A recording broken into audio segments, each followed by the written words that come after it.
வணக்கம். நியூஸ் 7 தமிழின் 8 மணி செய்திகளுக்காக உங்களை வரவேற்பது மாலதி. முதலில் தலைப்பு செய்திகளை பார்க்கலாம். கர்நாடக தாக்குதலை கண்டித்து தமிழகத்தில் நாளை மறுநாள் முழு அடைப்பு போராட்டம். திமுக, கம்யூனிஸ்ட், பாமக, தமாக உள்ளிட்ட கட்சிகள் ஆதரவு. முழு அடைப்பு போராட்டத்தால் நாளை மறுநாள் பால் விநியோகம் நிறுத்தம். பெட்ரோல் நிலையங்களும் மூடப்படுகின்றன. புதுச்சேரியிலும் போராட்டத்திற்கு ஆதரவு. கர்நாடகாவில் தமிழகத்தை சேர்ந்த இஸ்லாமிய குடும்பத்தை காருடன் எரித்துக் கொள்ள முயற்சி. பதற வைக்கும் தகவல். கன்னட அமைப்புகளின் அராஜகங்கள் அம்பலம்.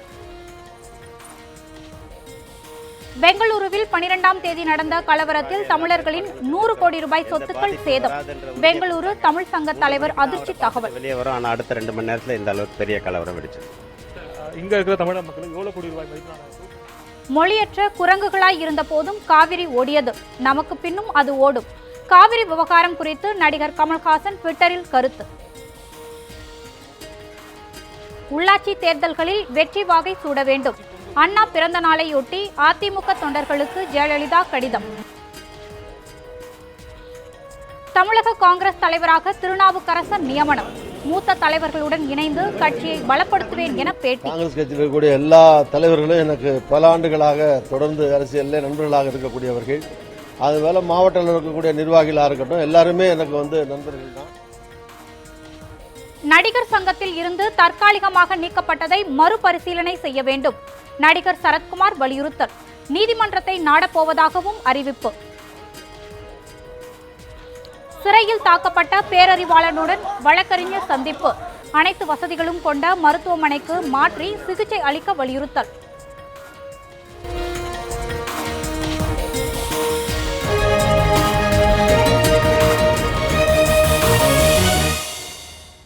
தொடர்ந்து செய்திகளை விரிவாக பார்க்கலாம். விவசாயிகள் மற்றும் வணிகர் அமைப்புகள் சார்பில் தமிழகத்தில் வரும் 16ஆம் தேதி நடைபெற உள்ள முழு அடைப்பு போராட்டத்திற்கு அனைத்து அரசியல் கட்சிகளும் ஆதரவு அளித்துள்ளன. காவிரி நீர் பிரச்சனையில் தமிழகத்தின் உரிமைகளை நிலைநாட்டவும், தமிழர்களுக்கு எதிரான வன்முறைகளை கண்டித்தும் வரும் 16ஆம் தேதி முழு கடையடைப்பு போராட்டம் நடைபெறுகிறது. விவசாயிகள் சங்கங்களின் ஒருங்கிணைப்பு குழு, வணிகர் சங்கங்களின் பேரமைப்பு உள்ளிட்ட அமைப்புகள் சார்பாக அறிவிக்கப்பட்டுள்ள இந்த முழு அடைப்பு போராட்டத்திற்கு திமுக ஆதரவு தெரிவிப்பதாக அக்கட்சியின் தலைவர் கருணாநிதி அறிவித்துள்ளார். இதுபோல் இந்த முழு அடைப்பு போராட்டத்தை ஆதரிக்க பாமக தீர்மானித்துள்ளதாக அக்கட்சியின் நிறுவனர் ராமதாஸ் தெரிவித்துள்ளார். முழு அடைப்பிற்கு தமாக தலைவர் ஜி.கே. வாசனும் ஆதரவு தெரிவித்துள்ளார். மேலும் பொதுமக்களும் ஆதரவு தர வேண்டும் என வாசன் கேட்டுக் கொண்டுள்ளார். இதேபோல் இந்திய கம்யூனிஸ்ட், மார்க்சிஸ்ட், கொங்கு மக்கள் தேசிய கட்சி, இந்திய தேசிய லீக் ஆகிய கட்சிகளும் முழு அடைப்பு போராட்டத்திற்கு ஆதரவு தெரிவித்துள்ளன. இதனிடையே கும்பகோணத்தில் 10,000க்கும் மேற்பட்ட வணிக நிறுவனங்கள் மூடப்படும் என்று அறிவிக்கப்பட்டுள்ளது. இந்த போராட்டத்திற்கு பாஜகவின் ஆதரவை கோரியுள்ளதாக விவசாயிகள் சங்கங்களின் ஒருங்கிணைப்பாளர் பியா பாண்டியன் தெரிவித்துள்ளார். இதேபோல் முழு அடைப்பு போராட்டத்திற்கு ஆம்னி பேருந்து உரிமையாளர்கள் ஆதரவு தெரிவித்துள்ளனர். அன்றைய தினம் தமிழகம் முழுவதும் பகல் நேர பேருந்துகள் இயக்கப்படாது என்றும், சென்னை கோயம்பேட்டில் உண்ணாவிரத போராட்டமும் நடைபெறும் என்றும் அறிவிக்கப்பட்டுள்ளது. அரசியல் கட்சிகள், வணிக அமைப்புகள் அனைவருமே ஒன்று கூடி ஒரு மக்கள் போராட்டமாக நடத்துவது என்று முடிவெடுத்து தமிழ்நாடு வணிகர் சங்க பேரமைப்பு, லாரி உரிமையாளர் சங்கம், விவசாயிகள் சங்கம் உள்ளிட்ட அனைத்து சேவை அமைப்புகளெல்லாம் ஒன்று கூட்டி நாளைய மறுநாள் 16ஆம் தேதி அறிவிக்கப்பட்டிருக்கிற முழு அடைப்பு போராட்டம் முழு வெற்றி பெற வேண்டுமானால் தமிழ்நாட்டில் இருக்கிற அனைத்து அரசியல் கட்சிகளும் அதற்கு ஆதரவளிக்க வேண்டும் என்று திராவிட முன்னேற்ற கழகத்தினுடைய பொருளாளர், மரியாதைக்குரிய எதிர்க்கட்சி தலைவர் அவர்களை சந்தித்து வலியுறுத்தி இருக்கிறோம். கர்நாடக அரசை கண்டித்து நாளை மறுநாள் நடைபெறும் முழு அடைப்பு போராட்டத்திற்கு ஆதரவாக தமிழகம் மற்றும் புதுவையில் பெட்ரோல் பங்குகள் மூடப்படும் என தமிழ்நாடு பெட்ரோல் பங்க் உரிமையாளர் சங்கம் தெரிவித்துள்ளது. இது தொடர்பாக கடலூரில் செய்தியாளர்களிடம் பேசிய அந்த சங்கத்தின் தலைவர் முரளி, தமிழகத்தில் 4,600 பெட்ரோல் பங்குகளும் புதுவையில் 200 பங்குகளும் மூடப்படும் என்று கூறினார். 16ஆம் தேதி அன்று தமிழகம் முழுவதிலும் பந்து நடத்த திட்டமிட்டு உள்ளார்கள். அவர்களுக்கு ஆதரவாக கர்நாடகாவில் நடந்த தமிழர்களுக்கு ஏற்பட்ட கொடுமைகளுக்கு எங்களுடைய அனுதாபத்தை தெரிவிக்கும் வகையில் தமிழக பெட்ரோலிய வணிகர் சங்கம் டிஎன்பிடியை சேர்ந்த 32 மாவட்டத்தை சார்ந்த 4,600 டீலர்களும் மற்றும் புதுச்சேரியை சேர்ந்த 200 டீலர்கள் அனைவர்களும் நாங்கள் அன்று காலை 6 மணி முதல் மாலை 6 மணி வரை எங்களுடைய விற்பனையை நிறுத்தி வைத்து எங்களுடைய அனுதாபத்தை தெரிவிக்க உள்ளோம். கர்நாடகாவில் தமிழர்கள் மீதும் தமிழக லாரிகள் மீதும் நடத்தப்பட்ட தாக்குதலை கண்டித்து வரும் 16ஆம் தேதி நடைபெறவுள்ள முழு அடைப்பு போராட்டத்தில் 3 லட்சம் லாரிகள் பங்கேற்க உள்ளதாக மாநில லாரி உரிமையாளர்கள் சம்மேளனம் அறிவித்துள்ளது. நாமக்கல் செய்தியாளர்களிடம் பேசிய அந்த சங்கத்தின் குமாரசாமி, கர்நாடகாவில் சேதமடைந்த தமிழக வாகனங்களுக்கு இயற்கை பேரிடர் நிதியில் இருந்து மத்திய அரசு நிவாரணம் பெற்றுத்தர வேண்டும் என்றும் வலியுறுத்தினார். கர்நாடகா வழியாக சாதாரணமாக ஒரு நாளைக்கு பார்த்தீங்கன்னா 35,000 வண்டி அங்கே பாஸ் ஆகிட்டு இருக்கும். ஒன்று அங்கே இறக்கிட்டு இருக்கிற வண்டி, அல்லது லோடு ஏற்றிட்டு இருக்க வண்டி, அல்லது அதன் வழியாக போகும் வண்டி. இந்த வேலை நிறுத்தத்தில் வெள்ளிக்கிழமை தமிழகத்தில் சுமார் 3 லட்சம் லாரிகள் கலந்து கொள்ளும். வேலை நிறுத்தத்தில் கலந்து கொள்ளும். காலை 6 மணி முதல் மாலை 6 மணி வரை நடக்கின்ற வேலை நிறுத்தத்தில் நாங்கள் எங்களுடைய லாரிகள் அனைத்து லாரிகளும் இயக்குவதில்லை என்று முடிவு செய்துள்ளோம். கர்நாடகாவில் தமிழர்கள் தாக்கப்படுவதை கண்டித்து வரும் 16ஆம் தேதி நடைபெறும் கடையடைப்பு போராட்டத்திற்கு இந்திய கம்யூனிஸ்ட் கட்சி ஆதரவு அளிப்பதாக அக்கட்சியின் மாநில செயலாளர் முத்தரசன் தெரிவித்துள்ளார். சிவகாசியில் செய்தியாளர்களிடம் பேசிய போது அவர் இவ்வாறு கூறினார்.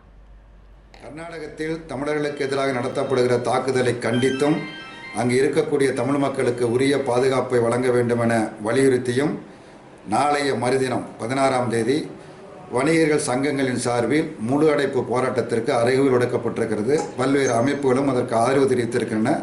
16ஆம் தேதி நடக்க இருக்கிற அந்த மகத் போராட்டத்தை இந்திய கம்யூனிஸ்ட் கட்சி முழுமையாக ஆதரிக்கிறது. அந்த போராட்டத்தில் இந்திய கம்யூனிஸ்ட் கட்சியினுடைய தொண்டர்கள் மாநிலம் முழுவதும் பங்கேற்பார்கள் என்பதை தெரிவித்துக் கர்நாடகாவின் மாண்டியாவில் நடைபெற்ற கலவரத்தில் தமிழ்நாட்டை சேர்ந்த இஸ்லாமிய குடும்பத்தினரை காருக்குள் வைத்து எரித்து கொள்ள முயன்ற சம்பவம் வெளிச்சத்திற்கு வந்துள்ளது.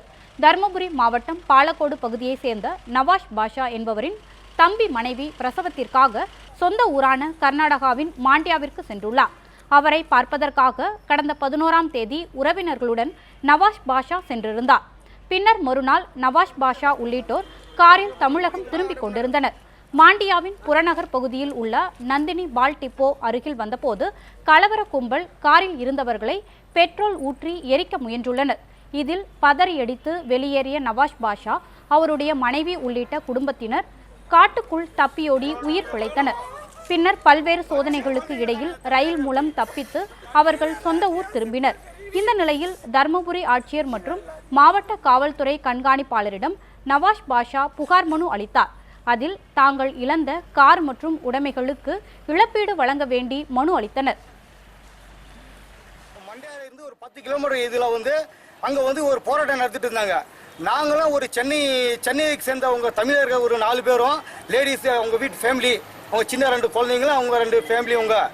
நாங்கள் பொம்பளைங்க ஒரு 5 பேர், நாங்கள் குழந்தைங்க பாம்பளைங்க ஒரு 5 பேர் கூட இருந்தாங்க சார். நாங்கள் வண்டி கொண்டு போய் நிப்பாட்டிட்டு ஆறுக்குள்ளே இருந்தோம். அவங்க உடனே எங்களை பெட்ரோல் வச்சு மேலே பெட்ரோல் போட்டு வண்டியை கொளுத்திட்டாங்க. நாங்கள் அந்த பதத்தில் குழந்தைங்களெல்லாம் தூக்கிட்டு எல்லாம் நாங்கள் ஓடி வந்துட்டோம். நாங்கள் எப்படி வந்தோம் வெளியே, நாங்கள் எங்கே போனோம், போலீஸ் அந்த இடத்துல இருந்து கூட எங்களுக்கு பாதுகாப்பு கொடுக்கல. இடத்துல பிரச்சனை நடந்துட்டு இருந்தது. நாங்கள் அங்கே நின்ன நேரத்தில் கொஞ்சம் நேரத்தில் ஒரு ஆள் வந்தார்.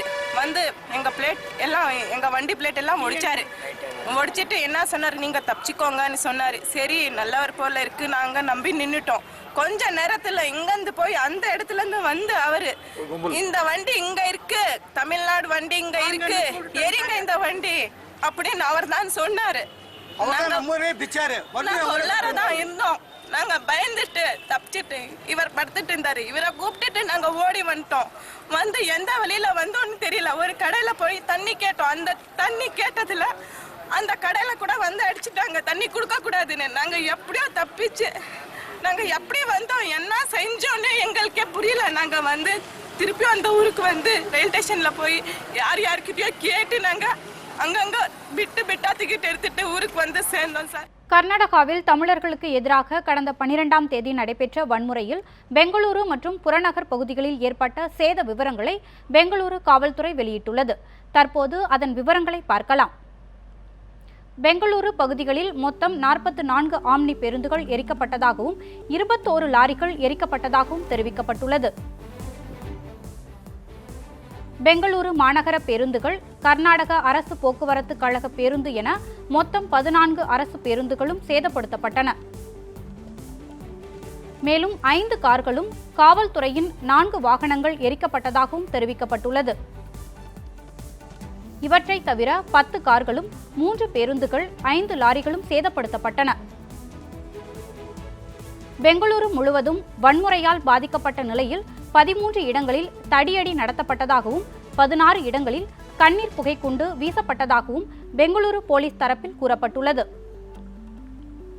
வன்முறையை கட்டுப்படுத்த போலீசார் நடத்திய துப்பாக்கிச் சூட்டில் ஒருவர் உயிரிழந்ததாகவும் போலீஸ் நடவடிக்கையில் ஒருவர் காயமடைந்ததாகவும் தெரிவிக்கப்பட்டுள்ளது. பெங்களூரு வன்முறையில் 7 போலீஸ் வாகனங்கள் சேதமடைந்ததாகவும் காவல்துறையினர் 6 பேர் காயமடைந்ததாகவும் போலீசார் தெரிவித்துள்ளனர். கலவரம் தொடர்பாக மொத்தம் 335 பேர் கைது செய்யப்பட்டுள்ளதாகவும் பெங்களூரு போலீசார் வெளியிட்டுள்ள குறிப்பில் தெரிவிக்கப்பட்டுள்ளது.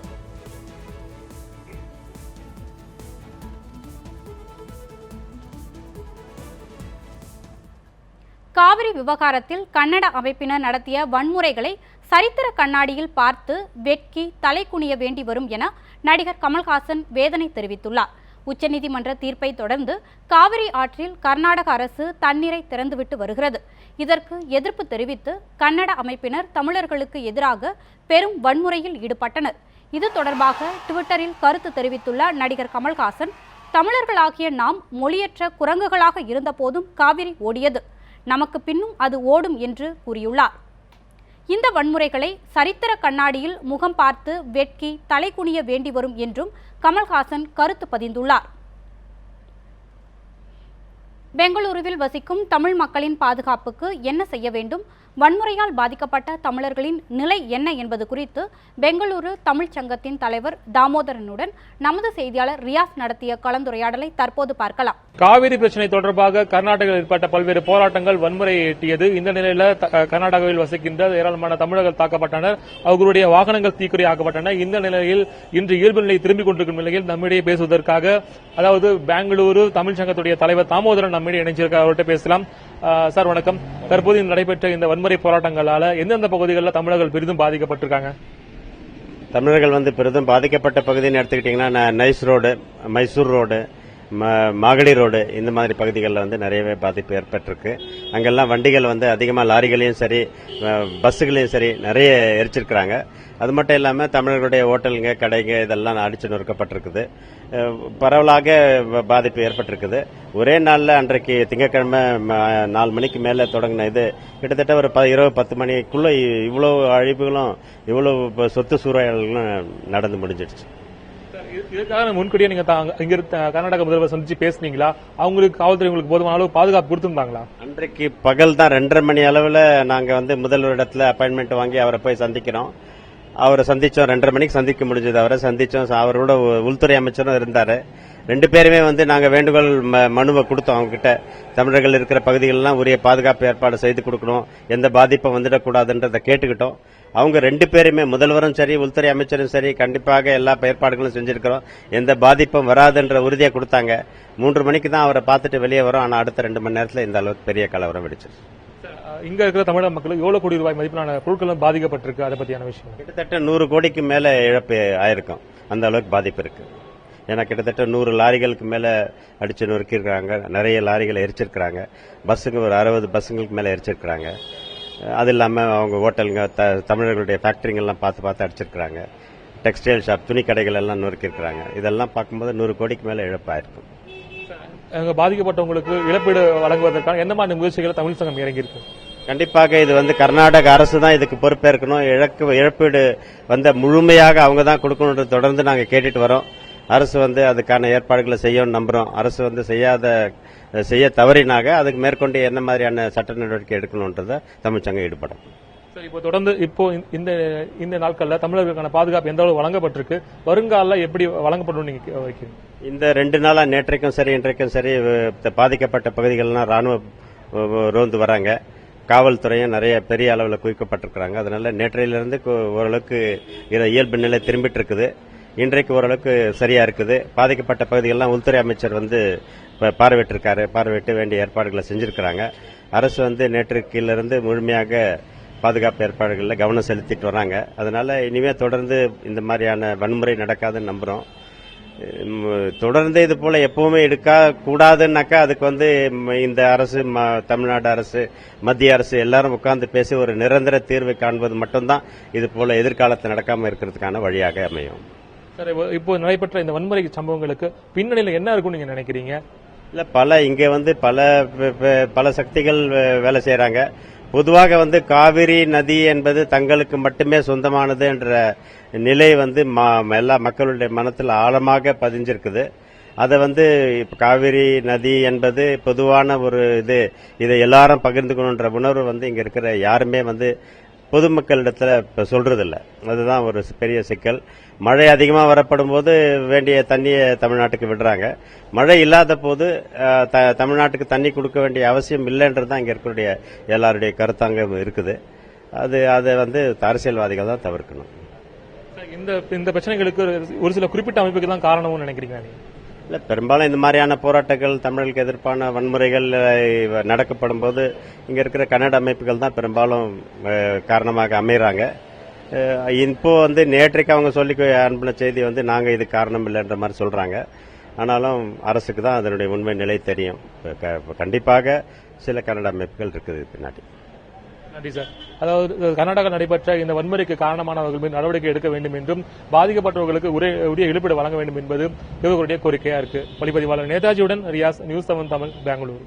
வரும் உள்ளாட்சி தேர்தலிலும் அதிமுக வெற்றி வாகை சூட வேண்டும் என அக்கட்சியின் பொதுச் செயலாளரும் முதலமைச்சருமான ஜெயலலிதா தொண்டர்களுக்கு எழுதியுள்ள கடிதத்தில் குறிப்பிட்டுள்ளார்.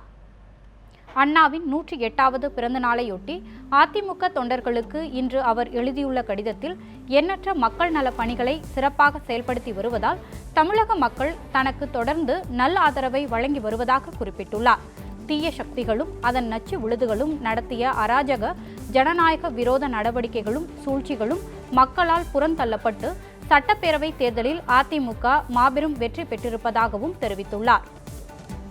உள்ளாட்சி தேர்தலிலும் 3 சட்டப்பேரவை தொகுதி இடைத்தேர்தலிலும் அதிமுக மகத்தான வெற்றி பெறுவதே சட்டமன்ற தேர்தலில் அதிமுக பெற்ற வெற்றியை முழுமை அடையச் செய்யும் எனவும் ஜெயலலிதா தனது மடலில் குறிப்பிட்டுள்ளார்.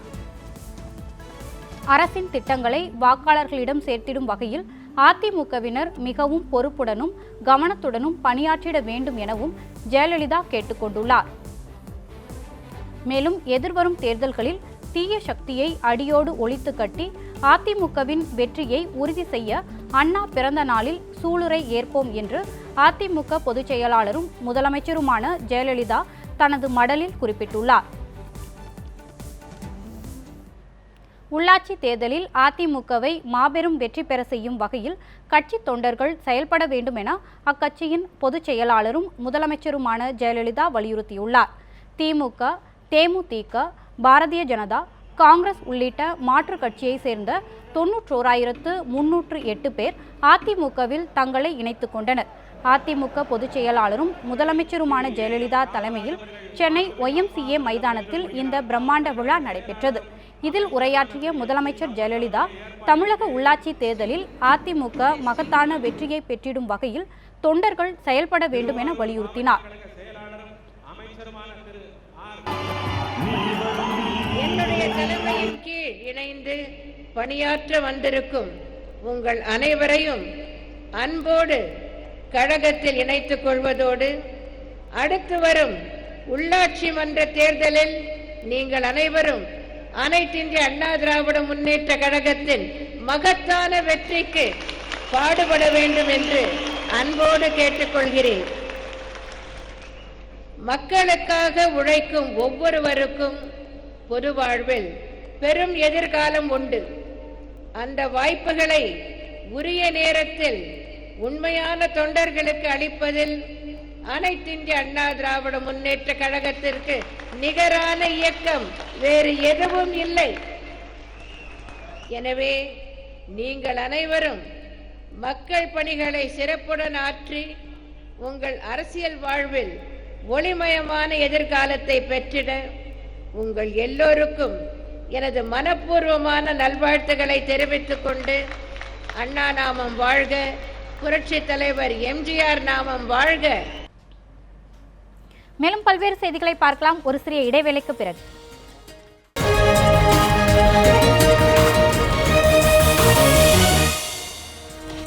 உண்மை செய்திகளை உங்கள் வீட்டின் வரவேற்பறைக்கே கொண்டு வரும் நியூஸ் 7 தமிழ் செய்திகளுக்காக மனோஜ்.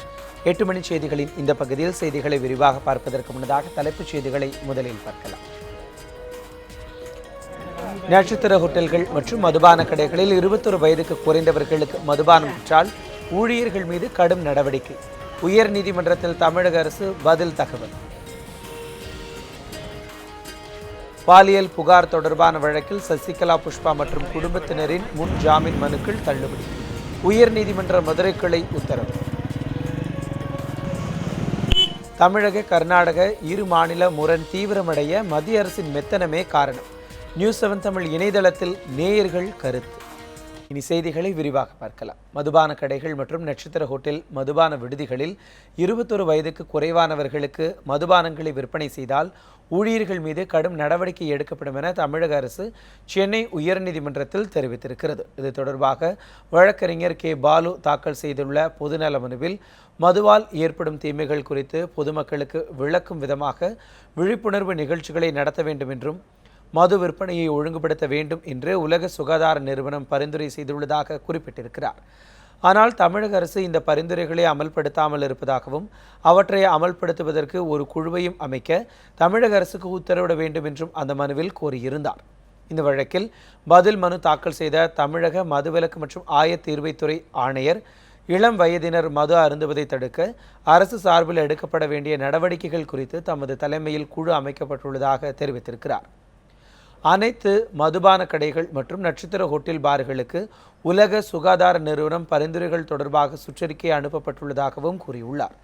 இதன் மூலம் 21 வயதுக்கு குறைவானவர்களுக்கு மதுபானங்களை விற்பனை செய்தால் ஊழியர்கள் மீது கடும் நடவடிக்கை எடுக்கப்படும் என்றும் டாஸ்மாக் கடைகளில் வரும் வாடிக்கையாளர்களில் வயது தொடர்பான சந்தேகம் இருந்தால் அடையாள அட்டையை ஆய்வு செய்ய வேண்டும் என்று உத்தரவிடப்பட்டிருப்பதாகவும் பதில் மனுவில் குறிப்பிட்டுள்ளார்.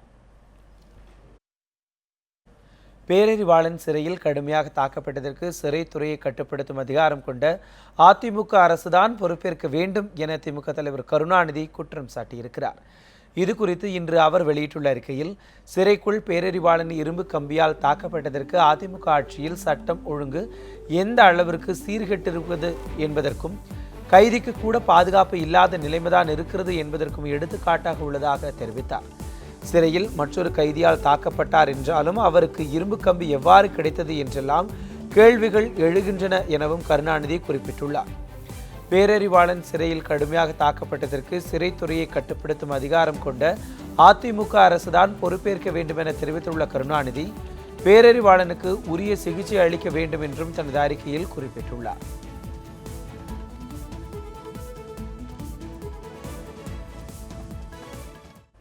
பேரறிவாளனை விடுதலை செய்யக்கோரிய வழக்கு உச்சநீதிமன்றத்தில் வரும் 19ஆம் தேதி விசாரணைக்கு வரவுள்ளது. வேலூர் மத்திய சிறையில் பேரறிவாளனை அவரது உச்சநீதிமன்ற வழக்கறிஞர் பாரிவேந்தன் இன்று மாலை சந்தித்து நலம் விசாரித்தார். பின்னர் சிறைக்கு வெளியே செய்தியாளர்களை சந்தித்து பேசிய அவர் சிறையில் பேரறிவாளன் நலமுடன் இருப்பதாக தெரிவித்தார். இந்த நிலையில் பேரறிவாளன் உள்ளிட்டோரை விடுதலை செய்யக்கோரிய வழக்கு உச்சநீதிமன்றத்தில் வரும் 19ஆம் தேதி விசாரணைக்கு வர உள்ளதாகவும் அவர் தெரிவித்தார். அப்பாவுக்கு உடம்பு சரியில்லைன்னு ஏற்கனவே பரோல் மூவ் பண்ணியிருந்தார். அது நிலுவையில் இருக்குது. இது இந்த நேரத்தில் இப்படியும் ஆனதுனால இவருக்கு இந்த நேரத்தில் அவங்க குடும்பத்தோட சப்போர்ட் ரொம்ப தேவைப்படுறதுனால இப்போ இதையும் பேஸ் பண்ணி பரோல் விடுவாங்கன்ற எதிர்பார்ப்போடு இருக்கார். இதுக்கு மேலே என்ன ஆகுதுன்னு நம்ம விருத்து தான் பார்க்கணும். நீங்கள் அவர்கிட்ட பேசுனீங்களா? ஆமாம், பேசணும். இந்த சம்பவத்தை தொடர்பாக என்ன சொல்லியிருக்காங்க? இல்லை, இந்த சம்பவத்தை பற்றி ஒன்றுமே சொல்ல. அது இப்போ மன உளைச்சலில் இருக்கேன் நான் வந்து, இதனால் இந்த பரோல் கிடச்சி நான் குடும்பத்தோடு இருந்தால் மகிழ்ச்சியாக இருக்கும், அதுக்கு ஏதாவது முயற்சி பண்ணுங்கள் அப்படின்ற மட்டும் சொன்னார். தமிழ்நாடு காங்கிரஸ் கமிட்டி தலைவராக திருநாவுக்கரசர் நியமிக்கப்பட்டுள்ளார். இதற்கான அறிவிப்பை அக்கட்சியின் பொதுச் செயலாளர் ஜனார்தன் திவேதி டெல்லியில் இன்று வெளியிட்டார். சட்டமன்ற தேர்தலுக்கு பிறகு தமிழ்நாடு காங்கிரஸ் கமிட்டி தலைவர் பதவியிலிருந்து EVK இளங்கோவன் ராஜினாமா செய்ததை அடுத்து கடந்த 4 மாதங்களாக அந்த பதவி காலியாகவே இருந்து வந்தது. இந்த பதவியை பெறுவதற்காக திருநாவுக்கரசர், விஜயதரணி உட்பட பலர் முயற்சித்து வந்தனர். இதனையடுத்து இவர்களிடம் ராகுல் காந்தி நேர்காணல் நடத்தினார். திருநாவுக்கரசர் தேர்வாக வாய்ப்பு அதிகம் இருப்பதாக கூறப்பட்டு வந்த நிலையில் தமிழ்நாடு காங்கிரஸ் கமிட்டி தலைவராக இன்று முறைப்படி அவர் அறிவிக்கப்பட்டுள்ளார். இதனையடுத்து செய்தியாளர்களிடம் பேசிய அவர் கட்சியின் மூத்த தலைவர்களுடன் இணைந்து கட்சியை பலப்படுத்தப் போவதாகவும் தெரிவித்தார். காங்கிரஸ் கட்சியில் இருக்கக்கூடிய எல்லா தலைவர்களும் எனக்கு பல ஆண்டுகளாக தொடர்ந்து அரசியலில் நண்பர்களாக இருக்கக்கூடியவர்கள். அதுபோல் மாவட்டத்தில் இருக்கக்கூடிய நிர்வாகிகளாக இருக்கட்டும், எல்லாருமே எனக்கு வந்து நண்பர்கள் தான். ஆக எந்த பிரச்சனையும் இருக்காது. எல்லோரும் சேர்ந்து இணைந்து ஒன்றாக கண்டிப்பாக செயல்படுவோம்.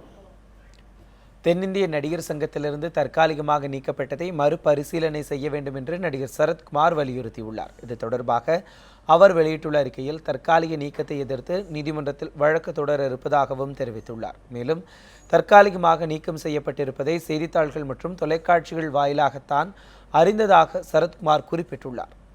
எந்த ஒரு குற்றச்சாட்டாக இருந்தாலும் நீதிமன்றத்தில் நிரபராதி என்று நிரூபிக்க தயாராக இருப்பதாகவும் சரத்குமார் தெரிவித்துள்ளார். என்ன குற்றம் என்பதை எப்போதும் குறிப்பிடாமல் ஒவ்வொரு முறையும் ஒவ்வொரு தொகையை சுட்டிக்காட்டி தன்னுடைய பெயருக்கும் புகழுக்கும் களங்கம் விளைவிக்கும் செயலாகவே கருதுவதாகவும் அவர் கூறியுள்ளார்.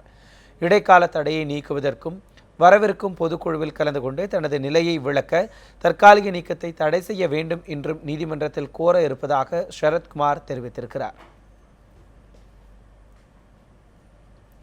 பாலியல் புகார் வழக்கில் மாநிலங்களவை உறுப்பினர் சசிகலா புஷ்பா மற்றும் அவரது குடும்பத்தார் மீதான முன்ஜாமீன் மனுவை உயர்நீதிமன்ற மதுரை கிளை தள்ளுபடி செய்து உத்தரவிட்டுள்ளது.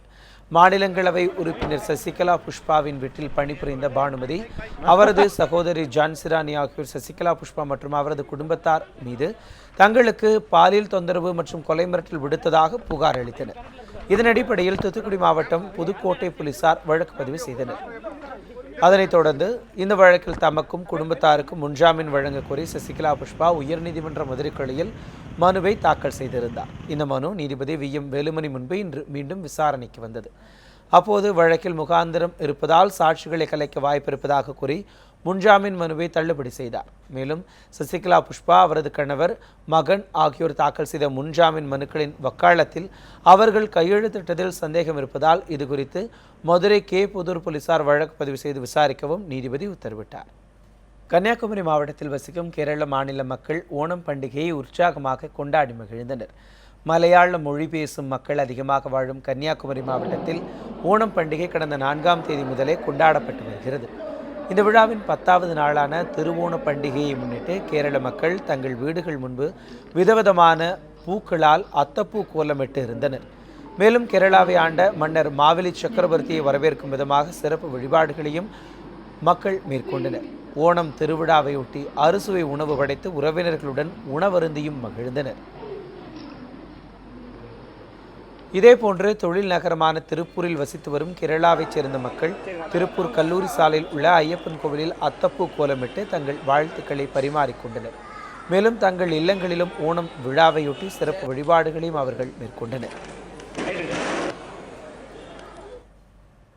பண மோசடி வழக்கில் ஜாமீனில் வெளிவந்துள்ள SRM பச்சமுத்து சென்னை மத்திய குற்றப்பிரிவு காவல்துறை அலுவலகத்தில் 5வது நாளாக இன்று ஆஜராகி கையெழுத்திட்டார்.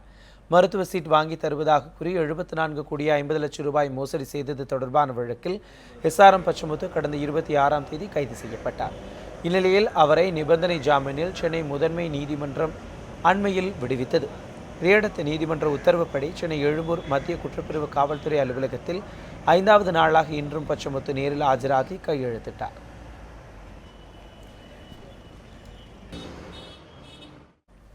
தொடர்ந்து இன்னும் பல செய்திகளை பார்க்க இருக்கிறோம். ஒரு சிறிய இடைவேளைக்கு பிறகு நியூஸ் 7 தமிழில் இரவு 8 மணி செய்திகள் தொடரும்.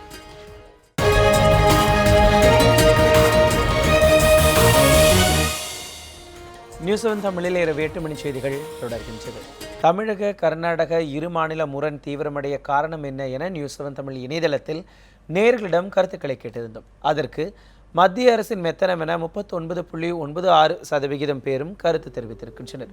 கர்நாடக அரசியல் என 35.39% பேரும், தமிழக அரசின் அலட்சியம் என 24.65% பேரும் கருத்து தெரிவித்துள்ளனர்.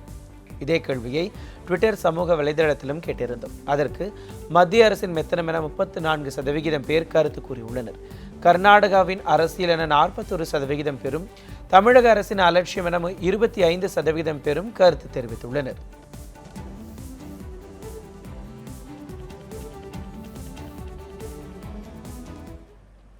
தமிழகம் கர்நாடகம் இடையே காவிரி விவகாரம் பதற்றத்தை ஏற்படுத்தியுள்ள சூழ்நிலையில் காவிரி ஆறு குறித்தும் காவிரி நதிநீரை பெறுவதில் தமிழகத்திற்கு இருக்கும் உரிமை குறித்தும் விளக்குகிறார் நமது செய்தியாளர் வனிதா பரமசிவம். அந்த சிறப்பு தொகுப்போடு இன்றைய 8 மணி செய்திகளை நிறைவு செய்யலாம்.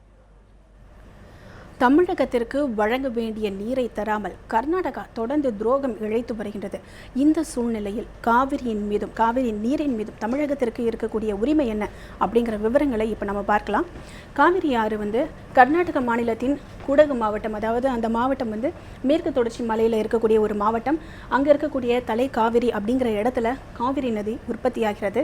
தொடர்ந்து தமிழகத்தின் வழியாக தருமபுரி மாவட்டத்தில் உள்ளே நுழையக்கூடிய காவிரி ஆறு வங்காள விரிகுடா கடலில் கலக்கின்றது.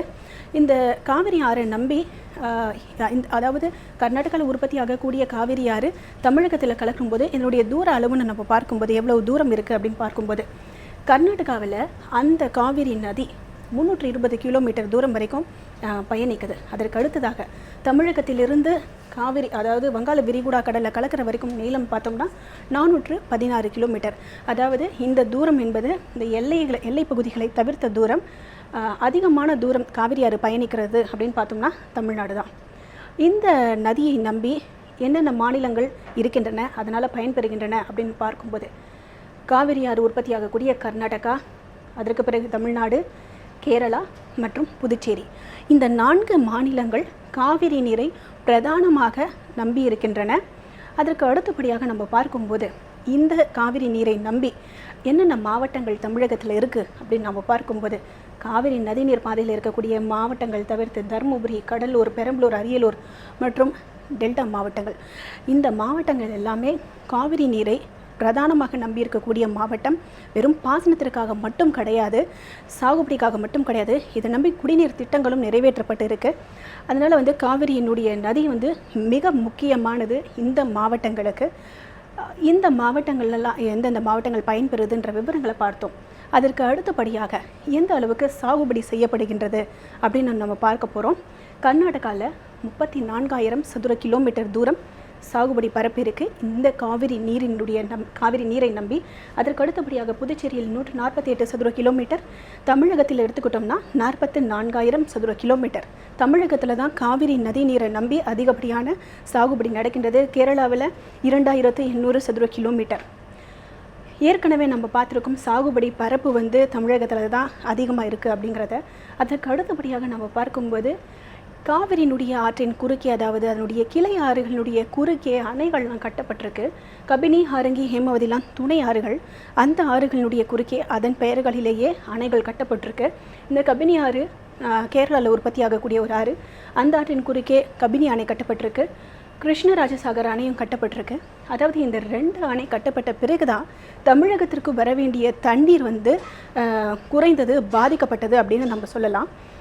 கிருஷ்ணராஜசாகர் அணை கட்டப்பட்ட பிறகு முக்கியமான நதி நீர் அங்கேயே தேக்கப்பட்டது. அதனால் உபரி நீர் மட்டுமே அவ்வப்போது வெளியேற்றப்பட்டது. அந்த நீரையும் மேட்டூர் மற்றும் கல்லணைகளில் நம்ம தேக்கி வச்சுருக்கோம். மேட்டூர் தான் இதில் பிரதானமாக நிறைய நீரை தேக்கி வைக்க முடியும். கல்லணைங்கிறது பெருசாக நீர் எதையும் நம்ம தேக்கி வைக்க முடியாது. வரக்கூடிய நீரை பிரித்து வரக்கூடிய ஒரு அணையாக மட்டும்தான் அந்த கல்லணை இருக்கின்றது. இந்த விவரங்களை எல்லாம் நம்ம பார்த்தோம். அதற்கு அடுத்ததாக இப்படி பல்வேறு பிரச்சனைகள், இந்த அணைகள் கட்டப்பட்டதுனால பல்வேறு பிரச்சனைகள் இந்த மாநிலங்களுக்கு இடையே ஏற்பட்டது. இதனால் இது ஒரு பெரிய வழக்காக விசாரிக்கப்பட்டு நடுவர் மன்ற உத்தரவும் நமக்கு கிடைச்சது. அதனுடைய தீர்ப்பின்படி நம்ம பார்த்தோம்னா கர்நாடகாவுக்கு 270 டிஎம்சி நீர், புதுச்சேரிக்கு 7 டிஎம்சி நீர் மற்றும் தமிழகத்திற்கு 419 டிஎம்சி நீர், கேரளாவிற்கு 30 டிஎம்சி நீர் அப்படிங்கிறது பிரித்து கொள்ளப்பட்டது. அதன்படி இந்த நீர், தேவையான நீரை கர்நாடகா காவிரி இல்லை தமிழகத்திற்காக வழங்க வேண்டும். ஆனால் இதுவரைக்கும் இந்த நடுவர் மன்ற உத்தரவின்படி கர்நாடகா அந்த முழுமையான நீரை தமிழகத்திற்கு வழங்கவே இல்லை. இதனால் டெல்டா மாவட்டங்கள், குறிப்பாக காவிரி நீரை நம்பியிருக்கக்கூடிய டெல்டா மாவட்ட விவசாயிகள் பெரிதும் பாதிக்கப்பட்டார்கள். இந்த சூழ்நிலையில் கர்நாடகாவுக்கு உச்சநீதிமன்றம் 12,000 கன அடி நீர் திறந்து விடணும் அப்படின்னு சொல்லி உச்சநீதிமன்றம் உத்தரவிட்டிருக்கு. ஆனால் அதை எதிர்த்து தற்போது போராட்டங்கள்லாம் நடந்துட்டு வந்துட்டுருக்கு. இந்த திறந்து விட்டிருக்கக்கூடிய 12,000 கன அடி நீரே போதாத நிலைமையில் இந்த நடுவர் மன்ற உத்தரவின்படி முழுமையான நீரை கர்நாடகா தமிழகத்திற்காக திறந்துவிட வேண்டும் அப்படிங்கிறது தான் காவிரி அதாவது காவிரி நீரை நம்பி இருக்கக்கூடிய தமிழக மக்கள் மட்டும் இல்லாமல் ஒட்டுமொத்த மக்களுமே வலியுறுத்துறாங்க. குறிப்பாக சர்வதேச சட்டங்களை நம்ம எடுத்துக்கிட்டோம்னா ஒரு நதி உற்பத்தி ஆகிறத தவிர்த்து அந்த நதியால் சாகுபடி அதிக அளவில் நடக்கக்கூடிய மாநிலங்களுக்கு அந்த நதியின் மீது அதிக உரிமை இருக்கிறது அப்படிங்கிறது தான் சர்வதேச சட்டங்கள் சொல்கிறது. அந்த சட்டத்தின் அடிப்படையிலையும் காவிரி நடுவர் மன்ற தீர்ப்பின் அடிப்படையிலும் ஒரு நியாயமான கோரிக்கையை தமிழக மக்கள் முன்வைக்கின்றார்கள். அந்த கோரிக்கையும் அந்த உத்தரவையும் பின்பற்ற வேண்டிய இடத்தில் கர்நாடகா இருக்கின்றது. அந்த செயலை கர்நாடகா செய்ய வேண்டும் அப்படிங்கிறது தான் தமிழக மக்களுடைய ஒட்டுமொத்த எதிர்பார்ப்பு, கோரிக்கை.